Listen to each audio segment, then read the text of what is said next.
The words came as softly as falling snow, barely audible above the rumble of the subway car. Sometimes we're exactly where we need to be, even when it feels like we've lost our way. That whisper, 5 seconds of vulnerability between strangers, would change 2 broken lives forever.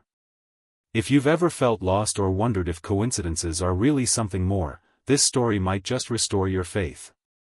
Before we continue, take a moment to like this video and subscribe to witness more life-changing encounters that remind us of our shared humanity. Claire Winters never meant to end up in Daniel Taylor's lap. As CEO of Horizon Innovations, she commanded boardrooms with steely precision, her tailored suits and perfect posture projecting the confidence that had propelled her to the top by age 36. But on that rainy Tuesday in November, none of that mattered. The subway lurched unexpectedly, sending Claire tumbling from her standing position directly onto the lap of the tired-looking man clutching a child's backpack. "I'm so sorry," she stammered, mortified as she scrambled to her feet, briefcase spilling papers across the subway floor. Daniel instinctively reached to help gather her scattered documents. "No harm done," he said with a small smile that didn't quite reach his eyes. Those eyes, Claire would later recall, held the same hollow emptiness she saw in her own mirror each morning. The train continued its journey through the city, and Claire should have moved to another seat. She should have buried herself in quarterly projections on her tablet. Instead, something about the man's gentle hands as he collected her papers, hands that showed calluses from work but moved with surprising tenderness, kept her rooted beside him. Daniel Taylor had been riding the same subway line at the same time every Tuesday for 3 months. It was therapy day for Lily, his 8-year-old daughter. The appointments always left him feeling hollowed out, carrying the weight of failing his child. 3 years since Sarah's death, and he still couldn't make things right for their daughter. Rough day? Claire found herself asking, surprising herself. She didn't make small talk with strangers. Ever. Daniel nodded, his fingers absently tracing the unicorn pattern on his daughter's backpack. "My daughter's therapist says she's making progress. I'm not sure I believe it." He hadn't meant to share something so personal, but exhaustion had worn his filters thin. "I understand doubt," Claire replied, her voice softer than her boardroom tone. "It's my constant companion lately." The subway rattled on, and something shifted in the space between them. 2 strangers, both carrying burdens too heavy to bear alone, found themselves sharing fragments of truth. Claire spoke of the company she'd built from nothing, the 80-hour weeks and sacrificed relationships. She didn't mention the panic attacks that had started 6 months ago, how she'd begun sleeping in her office because her penthouse felt too empty, too silent. Daniel told her about teaching 5th-grade science, how he loved watching children discover the world. He didn't mention how he'd been barely functioning since becoming a widower, how some days getting Lily fed and to school felt like climbing Mount Everest. The train slowed for Claire's stop. She should have gotten up. Instead, she stayed seated, watching the doors open and close, continuing the journey beside this stranger who somehow didn't feel like a stranger anymore. "I missed my stop," she said, not sounding particularly concerned. "I noticed," Daniel replied. "Why?" Claire studied her manicured nails. "I'm not ready to be alone with my thoughts again." That's when it happened. As the train rounded a curve, throwing them slightly together, Daniel leaned close enough that his words brushed against her ear. "Sometimes we're exactly where we need to be, even when it feels like we've lost our way." The simplicity of it broke something inside her. Claire Winters, who hadn't cried since her father's funeral 15 years ago, felt tears sliding silently down her cheeks. Daniel pretended not to notice, offering a tissue without comment. When they finally parted ways 3 stops later, they exchanged business cards, his, a simple card with crayon scribbles on the back, hers, embossed with the company logo and a private number few people possessed. "In case you ever need to talk," she said, feeling strangely vulnerable. "Same," he replied, his voice steady but his eyes uncertain. That night, Claire didn't sleep at her office. She went home to her empty penthouse and stood at the floor-to-ceiling windows, watching the city lights below. For the first time in months, the silence didn't feel so oppressive. Daniel returned home to find the babysitter asleep on the couch and Lily curled up beside her, thumb in mouth, a habit she'd reverted to after her mother died. He carried his daughter to bed, surprised when she stirred and whispered, "Was your day okay, Daddy?" "It was different," he answered truthfully. "I met someone who seemed a little lost, just like us." Lily nodded as though this made perfect sense and drifted back to sleep. 3 days later, Claire found herself staring at Daniel's card during a particularly brutal board meeting. Without overthinking it, she sent a text, "Being exactly where I need to be feels impossible today." His response came an hour later, "Lily's school is having a science fair tonight. There will be volcanoes and probably glitter everywhere. Chaotic but real. 6 p.m. if you need a reminder of what matters." Claire had a dinner with potential investors scheduled. She cancelled it. Her assistant looked at her as though she'd grown a second head when she left the office at 5:30. The elementary school gymnasium smelled of vinegar, baking soda, and children's excitement.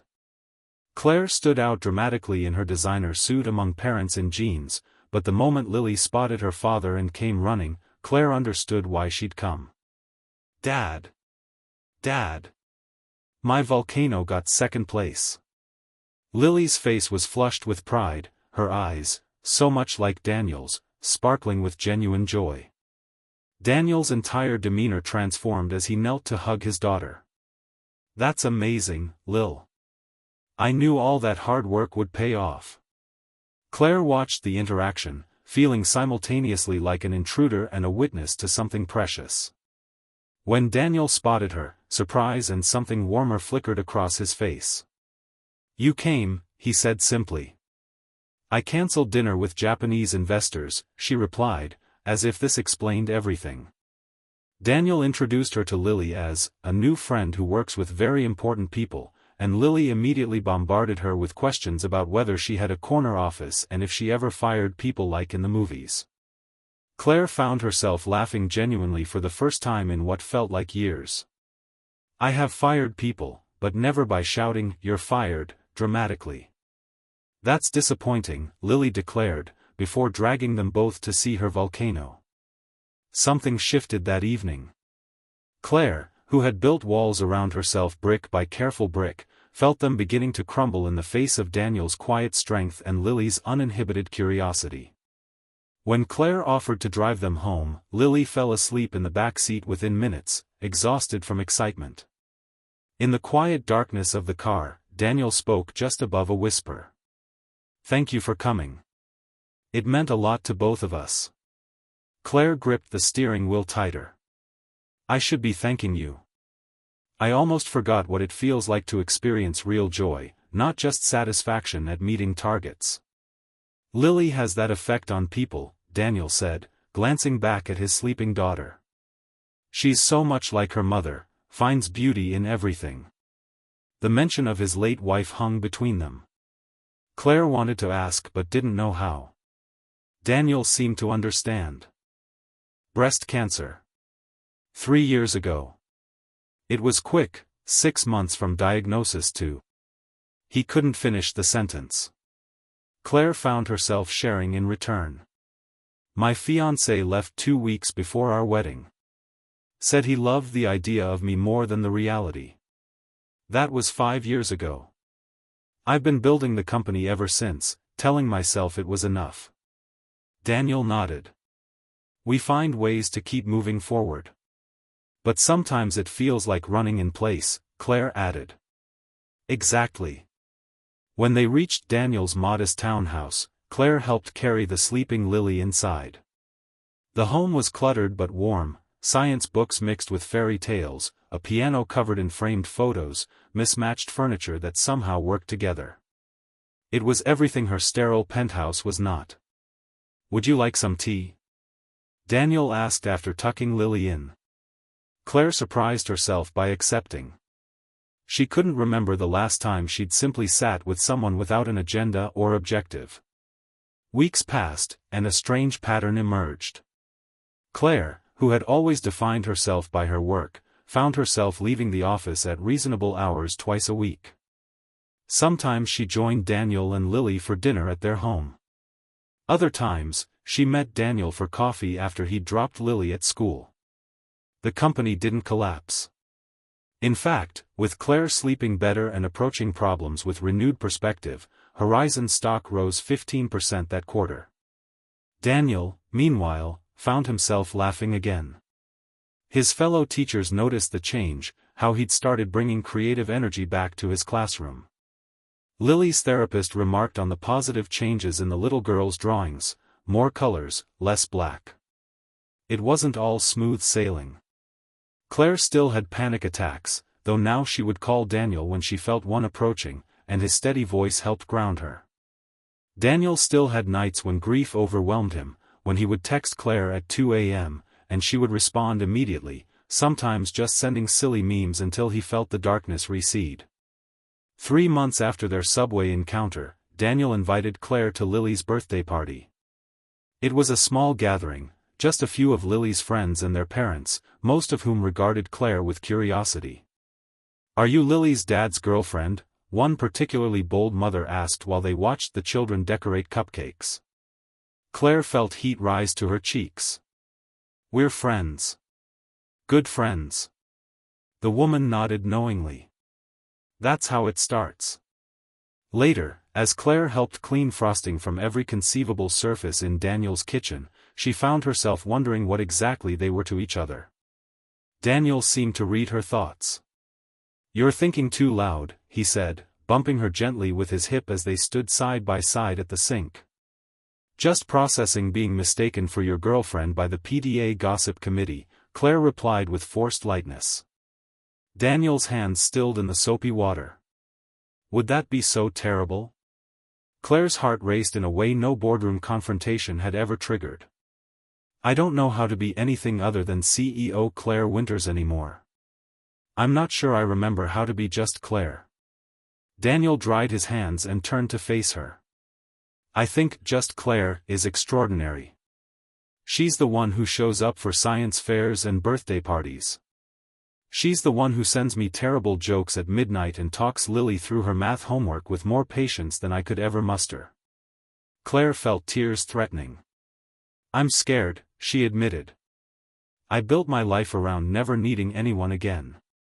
"I know," Daniel said simply. "I built mine around keeping Lily safe, even if it meant we were both just surviving, not living." He didn't push further that night. Instead, they finished the dishes in comfortable silence, and when Claire left, Daniel hugged her the way he always did, warm, solid, and brief. 1 week later, Claire missed their regular coffee meeting. Then another. Her texts became less frequent, responses shorter. Daniel recognized the pattern. He'd done the same thing after Sarah died, pushing away anyone who threatened to breach his carefully constructed defenses. After 2 weeks of growing distance, he made a decision. Arranging for Lily to stay with her grandparents, Daniel took the subway to Claire's office building. The receptionist, recognizing him from Claire's descriptions, called up immediately. Claire was in the middle of a crisis meeting when her assistant interrupted. "Mr. Taylor is here to see you." The boardroom fell silent. Claire never took personal visits during workdays, let alone during critical meetings. "Excuse me," she said to the room of surprised executives. "Continue without me. Peterson, take notes." Daniel was waiting in her office, looking out at the city view. He turned when she entered, and Claire was struck by how right he looked there, despite his casual clothes contrasting with the sleek modern furnishings. "You're avoiding me," he said without preamble. Claire closed the door. "I'm not avoiding you. I'm being realistic. Daniel, I run a company with over 300 employees. I work 80-hour weeks. I'm not cut out for." "For what?" he interrupted. "For caring about someone? For letting someone care about you? For having a life outside this office?" Claire's carefully constructed arguments faltered. For being someone's partner. Someone's potential parent figure. I'll disappoint you both eventually. Daniel stepped closer. You know what Lily asked me yesterday? She asked when you were coming over again because she wanted to show you her science project. Not if, when.